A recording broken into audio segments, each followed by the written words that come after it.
don't rush through my videos. That's the worst thing you can do, because what you're doing is you're proving you're not going to be disciplined to do this. But I have so many folks that have gone through mentorship on YouTube, mentorship and private mentorship, and their complaint will be, but I watched all the videos. Okay, watching them, that's the minimum expectation. You've done the least. Well done. You got a participation award. But you have to fucking do the work. That means you have to sit down and you have to look at what the market did today after it already happened. And then how's that work inside of what we've done for the week? What's the range? What did today's work in price delivery, where it's highest high and it's lowest low, where are the trade formations that you can identify based on that 2022 model? Where did they form? And how does that relate to what the weekly range has been for this present week and how we have worked with previous week? And where is it drawing to on that daily and weekly chart? You do that every single day. You will not understand what it is that you're supposed to see the first couple weeks doing it. But because you'll be doing that and you're logging your charts and you're recording your observations and your questions and your concerns and your doubts, and you put that in your journal, you do not fucking send that to me in a text or a tweet or post it on a forum. You put it into a study journal. And when that moment happens, and if you're diligent about it, you'll find that it happens within the first year. Oh, here we go, back to that year again. I ain't got time for a year. Then you can't be a student of mine. Hear that? You can't. You can't be a student of mine. You're coming here with an expectation of, I need to learn it the way I want to learn it. Then that means you know it. You know what it is you need to know. When you don't know what it is that you need to know. See, that's the arrogance and the impatience of this culture today. And that's what I get. I lose my impatience with the folks today. And that's the reason why I built in a lot of shit that makes you have to work for it. Because I don't have time for people that are lazy. Because I know I can't fix your laziness. I can't fix that. But I can make people profitable. I can make them consistent. I can do that. I can lay the resources in their hands the right way, the right approach. And if they do that after they've fixed themselves, they have every advantage in the world of being consistently profitable. Will they lose money? Yes. Every trader loses money. But those losses won't incur to a degree where they lose their mind because they understand how they wreck themselves because, oh, I'm doing more trades than I should because I'm worrying about that bad feeling of that I have a losing trade. I have a losing trade. So what? Your spouse is going to ask you, did you make money today? No, I did something wrong. It didn't pan out. Oh, okay. Don't worry about it, honey. You will get there tomorrow or you'll get it back. That's the encouraging spouse. If you know that about your spouse, that they're not going to be equipped to be like that, then you don't fucking talk about trading with your spouse. See how that works? You sit down with your spouse and say, look, how are you going to approach this if I lose money? Because if you lose your shit about it, we need to come to agreement right now before I go any further. This is what I'm willing to risk. This is what I'm willing to invest in time and money. Are you in agreement with that? That has to be sorted out. Because if you go in selfishly saying, look, woman, this is the way it is. And if you don't like it, there's the door. Don't let it hit you in the ass. Because I'm going to tell you something. She might do that. And you're going to see how impossible it is to fucking trade profitably. Because your heart's going to walk out the door with her. Oh, no, it ain't. It will. It fucking will. And if you don't think so, wait till you see it with somebody else. Your trading will turn to shit real quick. So you have to worry about all those things that people don't write about in books. These young 20-year-olds, they don't even have relationships. They're not married. Okay, they're out there trying to chase tail all the time. They're not going to talk to you about these things. They're going to be heavyweights in your development and in your continuity. But as a 50-year-old man, 2 marriages, 5 kids, 2 miscarriages, I have endured some things. And I know how those things impacted me. And I'm not ashamed to tell you how they impacted me because it's raw and it's real. And I know that there are people out there like me and have got it worse. See, I didn't have to pay child support when I got with that gold digger because I took extreme measures. But we had joint custody. So I did half. She did half. And that was it. But some of you out here made poor choices, didn't manage your relationships well, and you've created children that you were not really responsible for. And now you have to pay a whole lot of money in child support. Own it. Be a fucking man and own it. Take care of it. And this is one way you can do that. And guess what? You could also become a positive role model for your child. That relationship failed? Okay. But don't fail as a parent. But if you have those things wrestling with, all these failures in life, they're going to weigh on your decision making. They're going to weigh on your development as a student. And to ignore them or pretend that that's not true, you're lying to yourself and you're wasting your fucking time. Because I'm telling you, every person has regrets. Every single one of us do. And if you've not wrestled with that and sorted it out and forgiven yourself and that other person, you're going to be motivated by all the wrong things. And my videos, my teachings, my mentorship, and even sitting down with me live pointing out shit before it happens in the chart next year is still going to fucking cause you to lose money. And because you are weak-minded, you're going to say these things don't work, despite all the evidence saying otherwise. Because you need to say those things to exist. Because you can't take ownership. That you are the problem. Much like I was the problem when I first started. I was the problem. When I was 20 years old, everything. Larry Williams honestly could have sat down with me, okay, and said, here, this is what you do. Do this, do that. And I could have made money, and I still would have fucked it up. Now think about that. That's your fucking mentor telling you this. Michael Joe Huddleston, ICT himself, Larry Williams, could have invited me to his fucking home and spent months there teaching me in one-on-one. And I could have made money with him helping me right there. And I would have went home, and guess what would happen? I would have blown my fucking account still. I would have lost money still. And I would have fucking vilified him then. Why? Because I didn't have my shit together. My head wasn't right. I was going into trading for all the wrong reasons. I wanted to prove my self-worth to my ex-wife. I wanted to win her back. That's what I was doing it for. And you can't do that, folks. You can't have these self-worth driven purposes in trading. You can't. Now, that's a byproduct of being consistently profitable. That happens, as a natural order of things. But that shouldn't be, and it should not be, ever the reason why you're pushing the button. Now, it can be encouraging factors that keep you studying.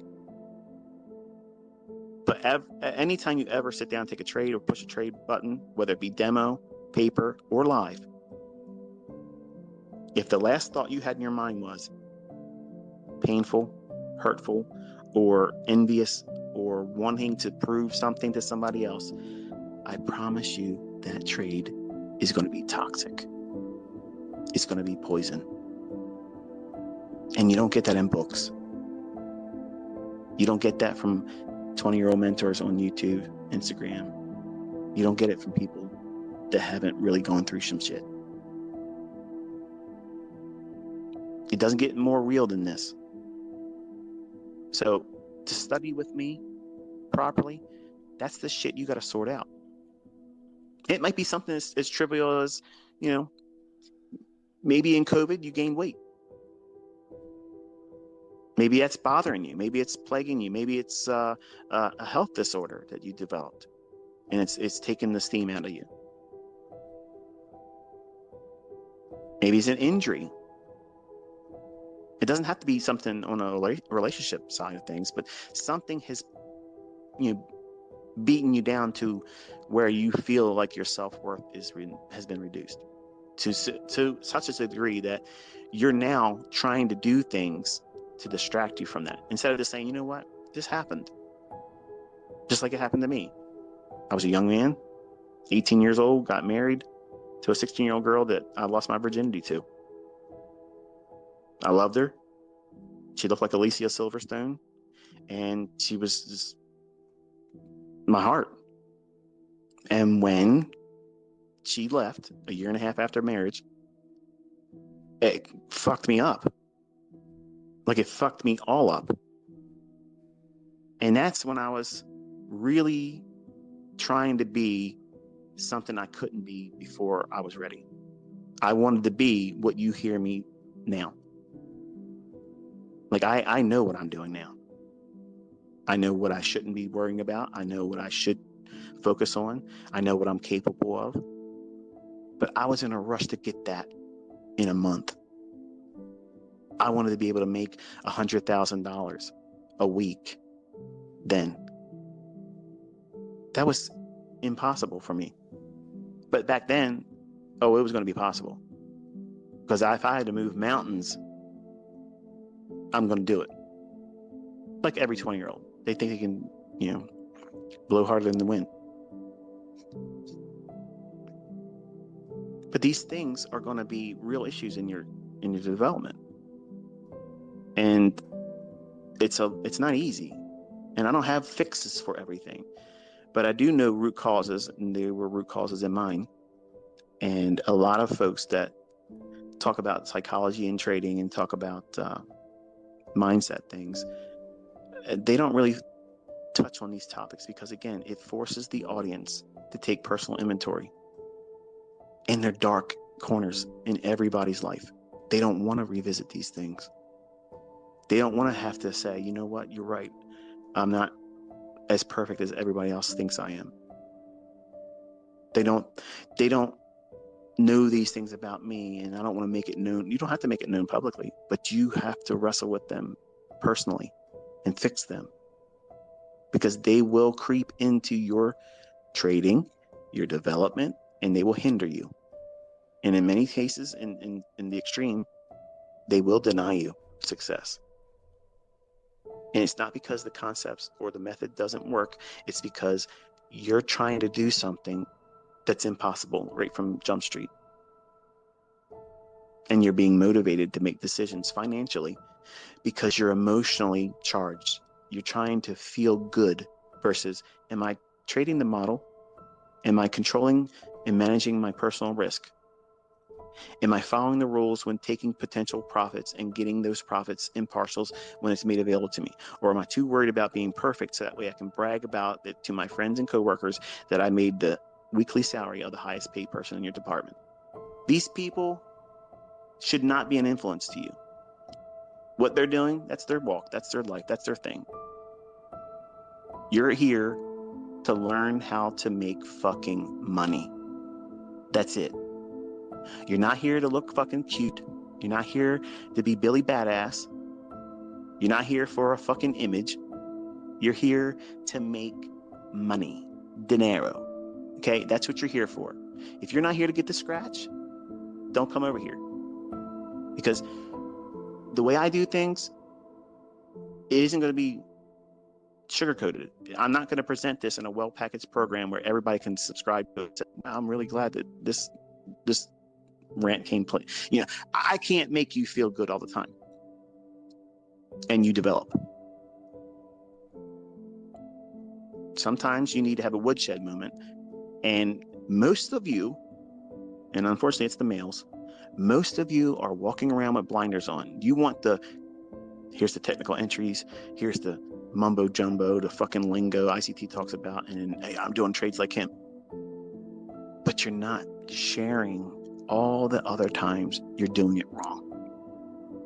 And you know that's the truth. There's a lot of you that are very, very busy sharing your examples with me. And I can tell who you are because of the level of examples you're sharing. And you're only sharing the ones you're winning. And you know that's the truth. Stop. You're doing that because you want a like or heart by me, and that's going to scratch that little itch, that emotional nudge that you need that's distracting you from what? The ones you did wrong. You wasn't ready for that, were you? See, when I taught people one-on-one, they didn't have that luxury of hiding what they were failing in. They showed everything. And that's the best way to learn. Be honest. If you've done something wrong, share that and say, this is what I did wrong, and this is what I've taken away from that experience. How many of my students are doing that on Twitter? If there's 5, that's more than I thought. But everybody's showing you what? The positive. I'm encouraging you all to start sharing where you did it wrong, what you thought you saw on the chart, and what you gleaned from that error. Because that will be a huge encouragement to the community. And also, it'll encourage me as a mentor, because I lose too. I do it wrong sometimes. There's no shame in that. But you have to, number one, know in the heart of hearts, every facet in your being, when you go in and you start pushing that button, you're doing it because you know you're following that model. You're not trying to replace a bad feeling, a bad thought, or a sense of self-worth.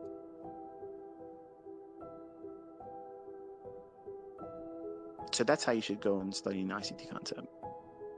If you don't go into the content with a clear mindset, you're not going in there hindered with shit that's bogging you down emotionally and psychologically. Your boyfriend left you, your girlfriend left you, you just got fired, all that shit, you got to come to terms with all that stuff. And I'm not equipped to know all the answers or solutions to all those things. I don't claim to know those things. But I can tell you, your mentor, the guy talking to you right now, I had that kind of stuff too. I was not exempt from that. And it made it harder for me. It did. And when I had initial success, I had it earlier than 6 years, but I wanted it to be better. So I changed a lot of things, and it went to a shit show because I wanted it to be really superhuman, perfect. I had to go back to the drawing board. I really had it like 3 years, just really technically like 2 3/4 years. But then I spent 3 years plus fucking around tinkering with it, which takes you also to another point. If you find your successful model in the 2022 mentorship, don't go any further. Wait a minute. You're telling people not to watch your videos, but don't you get ad revenue? Yeah, I get ad revenue. But I'm also more inclined to seeing you succeed, because I get my rocks off when people are finding consistency and they learned how to do this properly, and they don't need to hold my hand. That's how I teach. I never invite the opportunity for you to be holding my hand, or I'm holding your seat on your bicycle while you're pedaling. Whether you realize it or not, you feel like I've been holding the seat for you because you have all these videos where I'm talking. But I wasn't there when you pushed those buttons. I am not there when you finally get to that point of success. I'm not there. You just remember hearing me. But you did it. Just like your dad is running along that bicycle. Okay, I got you. I got you. And his hand is at his side, not that bicycle seat.